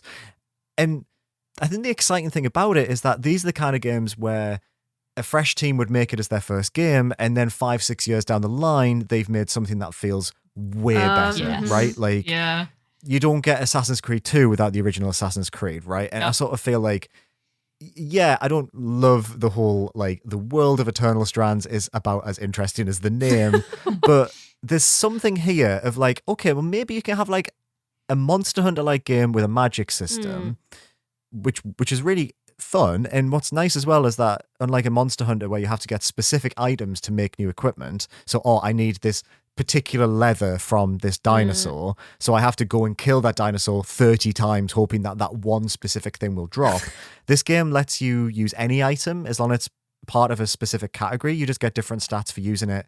And that's like really fun. I've never seen that before in a game like this. I think it doesn't help as well that the new Monster Hunter is out in like 4 weeks' time. Yeah, end of Feb, right? Yeah, so part of me was like, I don't really want to pour 15 hours into a Monster Hunter like game when I'm really excited for the next Monster Hunter that's on the horizon. That's a very good point. Yeah, I don't really have much else to say about it. I think it's a cool thing that exists. It's not quite for me, but I really feel like if they had another stab at this, they might have like a solid 8 on their hands, and I'd be really up for playing that game. Yeah. It's just such a shame that this is the one we have right now. Yeah. And I really do hope it's successful enough for them that they get another stab at this, or that they're able to like patch the combat to make it a little bit tighter or add a bit more into it. That might bring me back to it. So I might revisit it towards, the mid of the year, but that's so weird because just looking at it, it is a vibe. Like, as in, like, to be honest, a beautiful looking game. Well, it is beautiful, but also there's nothing that I'm like looking at that I'm like actively like grasping onto. I'm just looking at the screenshots and like, even like the enemies are a bit. The Strand idea isn't even so that generic. unique either, so I don't know why. No. Yeah, I'm not sure. I think when I saw this, I just completely and utterly overlooked it. I didn't even know it was. It doesn't even. I didn't know it was by like industry veterans. Like, I don't know. Yeah. I always think like when you leave a studio, you should do something that has like a really strong artistic point of view, like that you should let loose. But yes, I don't know. Yeah, I don't think I'll play this. Honestly. Oh God, I wouldn't recommend either of you do. I mean, in fairness, I don't like Monster Hunter. So I mean, the thing is, I could see it. Like, there are people I know who are dying for the next Monster Hunter and would love something that they can pick up and kind of scratch that itch for a few weeks and then put down when, maybe that's the niche for this game, and I wish them all the best of that. Yeah. But the problem is like, we had Wild Hearts from Koei Tecmo in a year, like 2 years ago. That is a better Monster Hunter like than this is, and that had like no story to it, and it's just I don't know, it's just very. I think it's very rare to have a game with this much talent and money poured into it, but it's still being an independent venture. It's not a AAA. It's still very much in that lower bracket, and it just sort of be a bit like, we don't get things like this anymore. And it's so close to being something that I would have absolutely 7 out of 10 is my favorite types of games. And I want it to be just like 5% better than it is. But I played enough of it. I was like, I have to talk about this because I've invested too much time in it to not talk about it. But it's a shame that it didn't end up being something that I fell for. So yeah. Well, it's always interesting one of these games does pop up because we do tend to be very positive on the podcast. I feel like we're like, this game is great, this game is great. And it's always interesting when something comes up and it's like, well, I didn't really gel with this one. Yeah. It had something to it, but unfortunately it was a bit of a swing and a miss for me. So I think that brings us, on that note, to the end of what we've been playing. A real varied mix of things there, which is interesting. Yes. So shall we move on to some hyperfixations? We've been recording for an hour and a half. Goodness me. Wow. We might come in early tonight. Wow.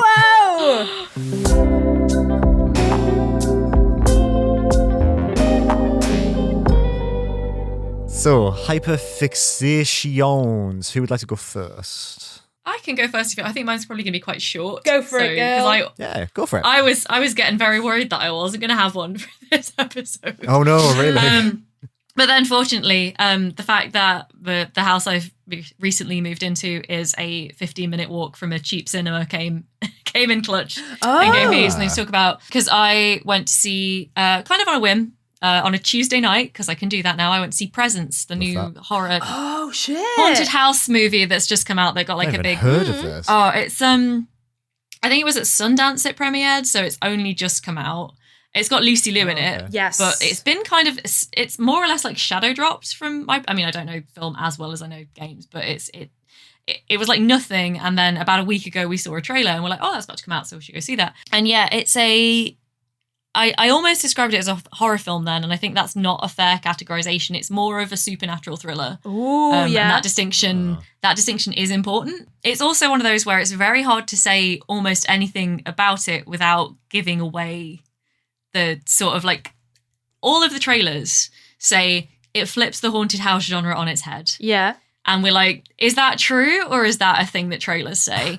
And literally, you go in and you sit down and the movie starts, and within a few seconds of the first scene, you understand what that means. Oh. But I still think it's worth maybe going in without me telling you what that twist is. And there's more, you know, there is more of a twist to the end as well. Like, it's not just, but like that initial, oh, I get it, is a very cool moment. Yeah. It's also a perfect horror, not horror film. It's 85 minutes long, which is like lovely. Oh, lovely. It was such a good day on Tuesday because I was like, I just feel really cooped up. I just want to go out for the evening. There was a 7 p.m. showing of an 85-minute horror film that was like cheap. It was near a restaurant. We could get dinner out really quick. I was like, yes, the perfect evening. So all of a sudden now of this like very indifferent day. But yeah, it's in terms of like the way that the film kind of works, it reminds me of a very different horror film, which is Host. I don't know if either of you've seen Host, which came out. So the thing about Host is it is a lockdown project for a bunch of filmmakers who decided, what if we did a short, I think it's under an hour, short horror film about a seance over Zoom during lockdown that goes wrong. And like, it's, you know, so it's all built around this concept, but it's a good story built around a concept. And that is, I would also say Presence is a good story that was clearly led by a cinematographical concept. Oh, that's hard to say. Ooh. It's, yeah, I think, Rachel, as a sort of technical composition of film nerd, you might enjoy this one quite a lot. Yes. Because, you know, it's very much about the artistic style that it's done in. Yes. Very much it leads a story you've heard before, but in a very different way. And it's just, it was one of those where a friend of the podcast, Mick, and I got home after we went and we like literally talked about it for about 45 minutes. It's getting kind of like mixed reviews. It like did very well with critics. Audiences are kind of a bit more middling on it. But I actually liked that it doesn't try to be super clever. It's like, I've got this interesting concept. The story can be pretty straightforward because the concept's what's going to carry it, and the story is kind of one that you're familiar with. I like that. Yes. I like when movies do that. Yeah, and I was like, you know what, as I was saying with like Cursed Digicam earlier, it's like you can try and be too clever when you're doing a very short story that proves a concept. Sometimes it makes more sense just to be like, it doesn't have to have all the twists and turns in the world, especially if you're trying to bring it in under 90 minutes, you know. So it's so I was just, you know, I really liked it. It was a cool experience, and I would recommend it to anyone who wants to see, because I love haunted houses anyway. Obviously, that's like one of my favorite genres. But it wasn't really horror, but I was still very happy with what it was. Yeah, that's interesting because Spooky Ooky House is a tale as old as time in terms of the horror genre, right? So as you who's seen so many of it and played so many games, I feel like anything that's a little bit different, and you and Mick were chatting about, I'm interested because obviously it did something different and something interesting. Also, I like it when films are 85 minutes, not because that's a really good runtime, but because it's like you can almost tell with a runtime if something is trying to do something different because it's short. So I'm always like, oh, okay, so what's going on here? Why is it not 2.5 hours worth of fuck? Well, indeed. Well, then in that case, definitely bonus recommendation for Host, which I think is 56 minutes or something. It's wonderful. And like both of those films, it was really short, wasn't it? feel like full-length movies in that your attention is gripped, you're satisfied. It feels like a longer film, but in a good way. Yeah. In that, so good times. Incredible. I need to go to the cinema. When you said Host, I was like, I think I've seen Host, and then I realised I was thinking of the Stephanie Meyer book that she wrote in between Twilight. I've actually read that one. What a I gave up on Twilight halfway through book 2, but I've read that. From the ether, I've just got transported back to like. Can you remember that? I never read it, Yeah. but I remember seeing it. I didn't read it like you two. Maybe I should. What was the movie good? I haven't seen them. Have I seen the movie? I don't think I did was see it the about film. Aliens or something? It was about aliens. Like aliens yeah. that possess you. Yeah. There was a movie of it? I didn't even know that. Yeah, definitely. Yeah, that's what I thought Rebecca was referencing. Okay. Yeah, no, the movie. I was. No, I did read the book very long time ago. Is that the one? I don't know why, because I didn't really get on with Twilight. But anyway, Is that the one where the boyfriend's in her body? Or is a girl? There's no. There's two. The two lead girls are the same person because of like alien body snatching shenanigans. Yeah. But there's two love interests. There's two male love Of interests, course. and then there's like because doesn't the girl in the Alien like a different guy to the I boyfriend remember of this the now. girl Okay. whose body she's like. I see you, yes. Stephanie. I see you. My she loves the love triangle. does. All I remember from that book is about them living in caves and trying to find water. It's like all I remembered from that book. All I remember is the end, which pissed me off a little bit. And I won't spoil in case anyone in our listenership wants to read The Host by Stephanie Meyer and hasn't. Yeah, God forbid we spoil that. We've spoiled quite a lot of things on this podcast, but I'm glad that we're upholding the sanctity of I think Host. there's no reason, like there's reason to believe that you might hear some spoilers for like, you know, core texts of video game history, but like no one comes in thinking we're going to talk about Stephanie Meyer novels. Come on. I didn't. It's not when we fair. started this Such a podcast. pull. pull. people. I love that. Oh my god. I've literally not thought about that book in a decade. Same. Over a decade. Oh. When did Same. it come out? I mean, I remember reading it 3 houses ago. I remember sitting in a house I haven't lived in since 2015 reading it, so it must have been a while. Oh. 2008. Oh. Oh I'm a my husk of a god. human. Wow. Oh my god, I'm so old. Oh my It's God, nearly aren't we all? 20 years ago. No. Right. No. Rachel, can you tell us your Yes. hyperfixation to stop me thinking about The Host? Yes, my hyperfixation is I said something on a previous episode. I said, I hate all movies. They suck. And so I went, do they? So I went back to I went back to first year film school days, and I've just been watching a bunch of movies. I've watched one a day for the past 2 weeks. What? Yeah, of just the classic texts. I watched Alien, and then Aliens, and then I watched 2001, Great and then I movies. watched just anything that came to my mind. I was like, I'm just gonna watch that. I watched a bunch of Terry Gilliam's movies. So I watched Brazil and 12 Monkeys, and I watched Train Spotting, and I saw The Princess Bride for the first time and thought, this is overrated. Don't understand. Didn't see it when I was younger, so don't get it. And so yeah, I've just been like, I know. I'm quickly gonna breeze Wow. past that one because. No, fair. I've never seen it. So. It's my favourite movie. Oh, it is your favorite. Oh, is it really? Yeah, it is. Wow. You don't have to look appalled. My Uber's here. I gotta go. So sorry. No, I mean, Goodbye. like, I get it. It's Sorry, fine. see you. I'm not. Bye. I'm going. I'm so sorry. It's your favorite movie. Shit. It is. No, it's fine. Yeah, it's great. No, it's not. You don't have to do that. Yeah, I Oh, watched wow. it I was like, I should probably say it. The secret is more awkward than just acknowledging that we have a difference of opinion on this. because it's interesting. That's so The funny. reason, so I mean, I just did it because funny lol just then. But the reason I watched it was because it's in that category of like Labyrinth and these other fantasy films you watch when you're Neverending Story, like you watch when you're younger.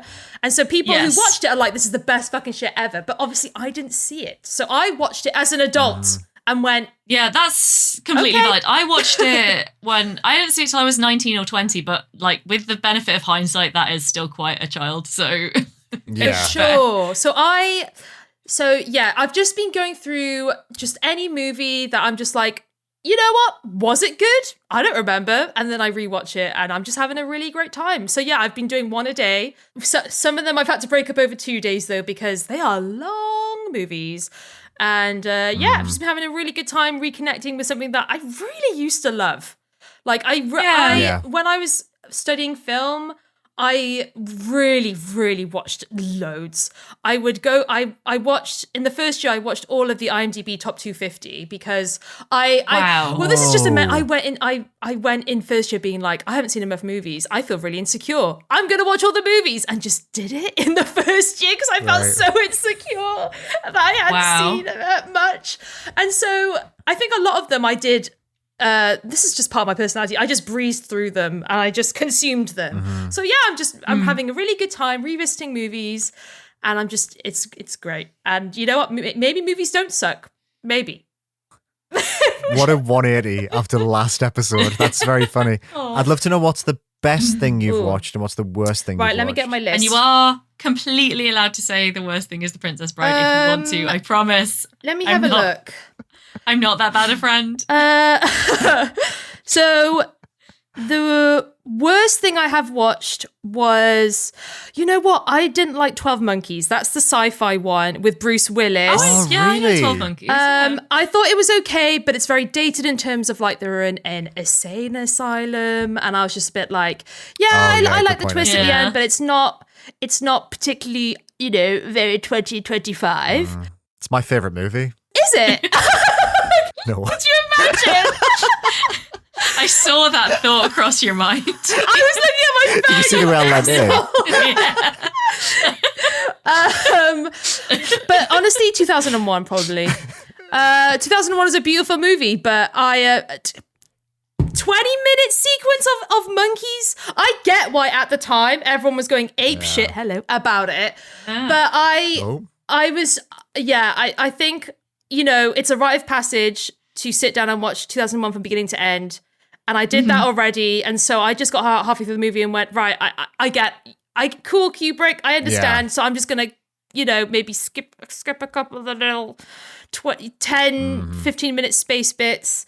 So probably 2001. And then my favorite one, well, you know what? I forgot how, because I thought I knew Aliens was action-packed, but Alien is quite a quiet, like sci-fi horror Brilliant. movie. Yeah. And so I really Incredible. kind of forgot how kind of quiet is at the beginning. Like it's again another beautiful movie, and everything shit hits the fan later on, but like the first hour is just very much like setting the scene. Like this is the tone, minimal music, like it's just all atmospheric and people breathing, and I was very surprised because I think Aliens 2 just like that's just such a different almost franchise to the first one. Yeah. Obviously different directors, but so and so I'm just going to keep doing that. And maybe I'll check in with you guys in another month or two, see how that's going. But Please do. I'm enjoying Awesome, it. yeah. That's very fun little project. I was just about to say the exact same, to the word, the same thing. Yeah.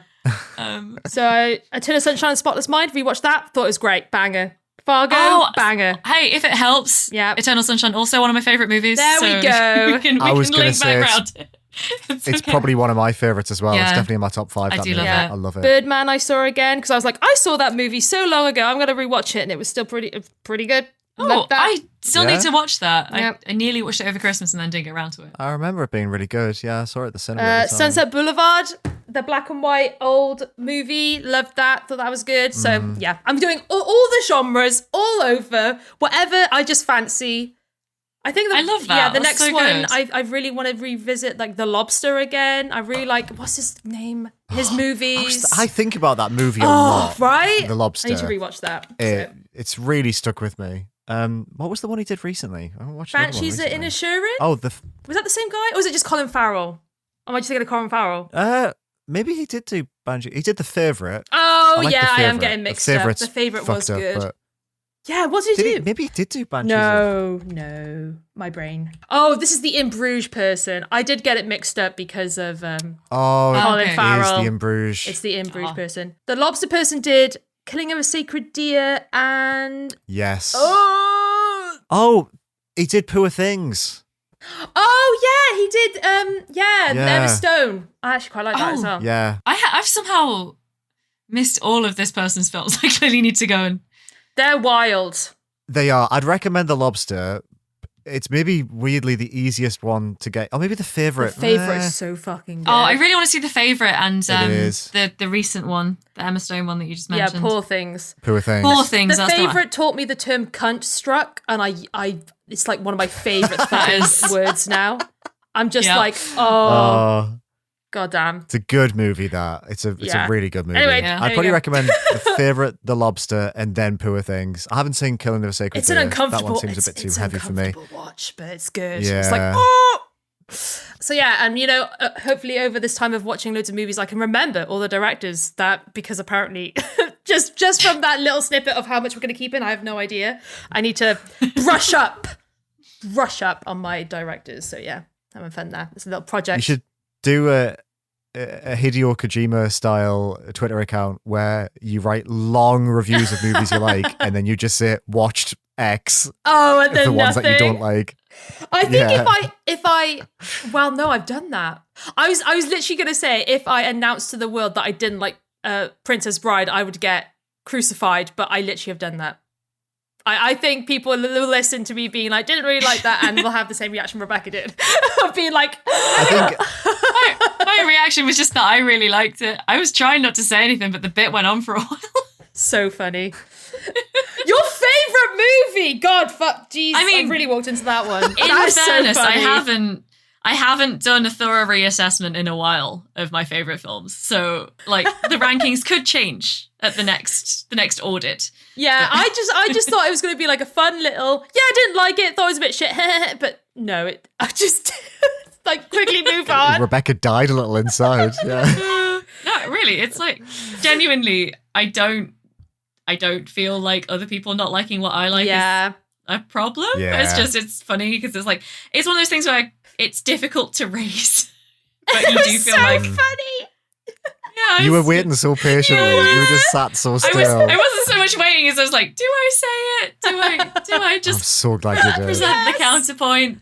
Have either of you read the book? Because the book is really good. No, I haven't. No. The book is really good. But like it's just like, I don't know, it's weird because I didn't ever watch it as a child, but it just has that kind of delightful feeling of my childhood to it. Because it's very, like, it came out 3 years before I was born, but it has one of those early TV memories feel to it as well. I love Inigo Montoya, what can I say? He's great. Right, Liam, go on then. So, I guess I have two. I'm going to recommend a book, and I'm going to say it straight up that if you want to read this book, I encourage you to look online for content warnings, because this is the most challenging book I've read in a long time, and it is a profoundly bad hang of a book. Wow. And it, like, Yoli recommended I read it. I read it over the course of about a week. I ended up powering through it on Tuesday just to get it out of my life because I couldn't cope with having it in my life anymore. It's like a 4-star book that didn't get a 5th star because it is inherently evil. So it's called Strange Sally Diamond. It's by Liz Nugent. It came out in 2023. It's about a woman who I would describe as being autistic coded, although the book explores that a lot throughout it, where her mother died a long time ago. Her dad dies. She's in her 40s. And her dad used to say, well, when I die, Sally, just throw me out with the bins. So when he dies, she incinerates his body with the rest of the rubbish, and the police discover this, and she gets in a bit of trouble for it. And then the book basically just unravels and gets darker and darker and darker the longer it goes. It's a stunningly written book. It's so difficult. This is like, I know I always say sad book club. This is the bad hang book club. It is a really brilliant book, but you really need to be careful, I think, and just read about it before you go into it, because it actually buries the lead a lot. And a bookseller in Waterstones sold this to Yoli by saying, it's about an autistic detective. It is not about an autistic detective. That is not what that book is about at all. But is it good? I don't know. I think sometimes it's important to be challenged by literature, but I think I'm going to read a nice book next. Thank you very much. So my main hyperfixation, other than that, is a TV show that Yoli and I discovered on BBC iPlayer called Search Party. Have either of you heard of this? No. I have heard of it. It's been on my watch list for a while, but I don't watch much TV, so... Interesting. So it came out in 2016, it has 5 seasons, and we devoured the first season of this. It is fucking brilliant. I can't believe I haven't heard anyone talk about it. So it stars Aaliyah Shawkat, who played Maybe in Arrested Development, who I haven't seen in many things since, but she is a phenomenal actor, and the way that she carries this show is astounding. It's such an achievement. Ooh. So this is, on the surface, a very, very silly sitcom about 4 friends in New York, and they are all ridiculous people. They are larger than life. They are bad people. They're like really just awful people to be around, but very funny, almost to the It's Always Sunny degree. But then in the middle of that happening, you've got Aaliyah, who is playing it completely straight, and she's trying to find a missing woman. So someone that they went to college with who they didn't really get on with, called Chantal, she goes missing. And all of them are a bit like, well, we didn't like Chantal. She was a bit of a loser. You know, we didn't have anything to do with her. But the main character, Dory, she becomes obsessed with this. So you have like this larger than life comedy swirling around this quite serious and dark mystery about this missing woman. Ooh. And the balance is so good. I've not really seen that before. It's not like it's comedy and then goes dark. It's 90% a comedy just with this thin thread in the middle of this really serious like mystery of what happened to Chantal. And the characters are brilliant. They're all fantastic. What I will say is that it has a little bit of an issue that you get with pilots, where the boyfriend of Dory's boyfriend, Drew, in episode 1 is an absolute wank. Like, he's just a straight up bad dude. And then they quite quickly retcon that. I think they realized that if all of the characters were abysmal, it would have been too rough to continue with. So his character changes massively between episode 1 and 2. But the ending of season 1 is one of the funniest conclusions to a mystery I've ever seen. Wow. You will not see it coming. It's so fucking good. And then the way it rolls into season 2 becomes a very different show. And honestly, I can't wait to watch more of this. It's so good. Watched an episode before we started recording, and I'm desperate to just keep at it. Really, really good TV show. Massively recommend. Hell yeah. Add it to my Awesome. list. Book, yeah. Oh, yeah. All on iPlayer. All free on iPlayer. Yes, love that. Yeah. Cool. Yeah, I've literally never heard of this. I recognize her, like you said, from Arrested Development, but I think she does a lot of she does some indie films. Yeah, she pops up here and there. I think the last thing I saw her in was, did you ever watch Broad City? yes. Oh, I didn't. Yeah, I fucking love Broad City. She looks quite similar to the main character in Broad She City. does, yeah. And they had an episode where they wanted to have sex with each other because they looked like each other. And I think that was the last thing I saw her in. But this is by the same people who made, not the same writers, but it's by the same production company and people who made Broad City. Okay. So there's a little bit of that in there. It as has well. that vibe. Yeah, just from like the Yeah. trailers playing in the background. Ooh, okay. I want to give that a go. Good. So yeah, that brings us to the end of our podcast. We hope you enjoyed it. Thank you to all of the new listeners who've been piling in and crashing the website. I don't know where the people are coming from, but the website has been down quite a lot over the last 2 weeks. So thank you, everyone. I think if more than 5 people are on it, it crashes. It's not very well optimized. I'm not a developer anymore. So stop that. One of you can look at it a day, if that's okay. We need our emails, and our email account goes down when it crashes. Yeah, maybe you should join the Discord and everyone can you can work out a rota. Ooh, yes. Yes, if you could join the Discord, that'd be brilliant. Nice plug. Forgot about the Discord. So, yeah, please look at the Discord. If you could rate us on your podcast provider, that would be fantastic. If you could just share us with your friends and your little communities, just be like, hey, this podcast, pretty cool. They recommend sad and strange books every 6 months. But thank you so much for listening. It's goodbye from me, and it's goodbye from Rachel. Goodbye. And Rebecca. Bye. I don't know why I structured like that. I've never done that it's before. I fun. shan't be doing it again. Goodbye. It's very Candy Wrapper, where we open like that and we close like that. Yes. Oh, yeah, we're not that professional. We're too tired by the end, and Yes. Micah's too hungover Oh, to be dear. having a structured ending. All right, I have to Damn. ask, are we done? Because I haven't pressed stop yet. Yes. Oh yeah, we're done. Yeah. Indieventure is a video games podcast created, produced, hosted, and edited by Rachel Watts, Rebecca Jones, and me, Liam Richardson. For more information, including a list of every game we mentioned in this episode, make sure to check out our website, indieventurepodcast.co.uk. You can get in touch by sending your questions, comments, and feedback to contact@indieventurepodcast.co.uk. You can support the show by rating us 5 stars and leaving a review on Apple Podcasts or your preferred podcast provider of choice. Some of the games we talk about on the show may have been provided to us for free for review consideration. Our intro music and stings were composed for us by Ollie Newbury. Check the episode description to hear more of his excellent tunes. Thanks so much for listening, and we'll see you again in 2 weeks for another episode of Indieventure. Bye for now.